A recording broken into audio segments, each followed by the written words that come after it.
Well, we're in the Edinburgh Old Town Weaving Company. It's part of Geoffrey Taylor. We're right next to Edinburgh Castle. And basically in this building, which is 5 stories high, and it used to be the actual reservoir for Edinburgh, so 150 years ago this whole building was full of water. It's the only place in Edinburgh that actually has a working weaving mill. We weave around 200 different clan and family tartans. People can come in free of charge and walk around the mill. There's quite a lot of retail space as well. A lot of different knitwear, rugs, scarves, blankets, hats, all sorts of, Scottish gifts and apparel. But it's the fact that people can actually see the items being woven here.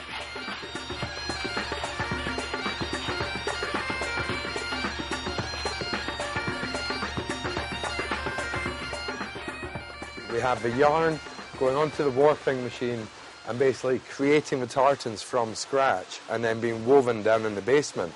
So it's really from start to finish. So from here, you can see the warping. Now this is the very start of how you start to weave tartan. What is the man there, George, he gets all the different colours that are needed for the tartan and then basically counts out every individual thread to the count of the tartan.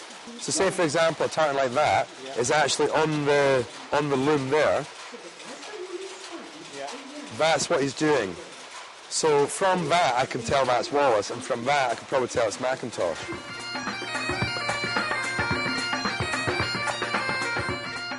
When this building first opened, it used to be an exhibition. So there used to be stories about the sheep shearing and getting the wool to a good enough quality to be able to use as yarn. You can see some of the fabulous colours in the yarn there that, are now available and make tartan such a vibrant, beautiful icon of Scotland. So now we're going down onto the main floor of what used to be really the exhibition. Well, a very important man is Murdo. Now Murdo is really a tartan expert and a weaving expert as well.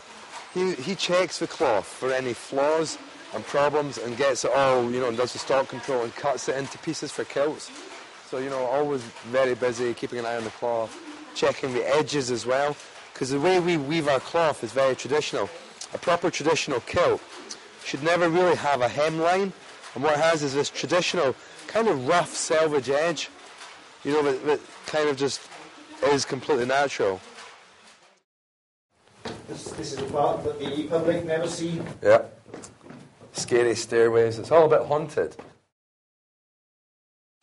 So, here we have the more modern looms that weave the lighter weight cloth for things like ladies' kilts, hats, and some of the brush wools woven here for scarves and blankets and things like that. Now they were woven on more modern, industrial, fast machines because we don't need that traditional selvage edge, whereas the tartan that's woven for actual kilts is woven very narrow and on very old machines.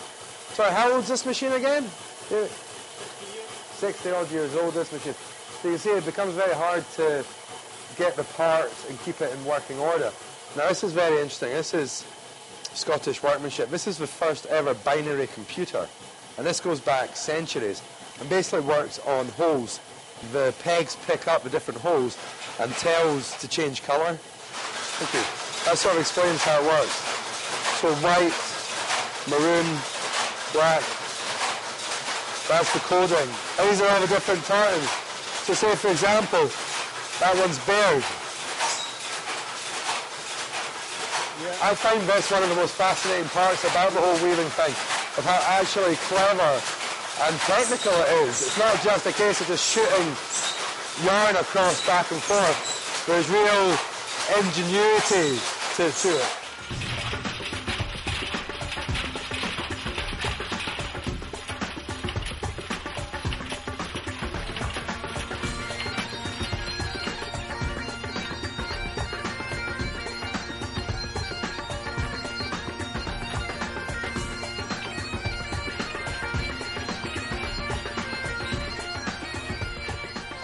This is a whole nother job in itself to get the shuttles ready to actually be able to use the warping machine and to go on the work as well, to be shot across as a shuttle. So this is a lot of work, keeping this up to stock and all that. So this is like kind of your starting point.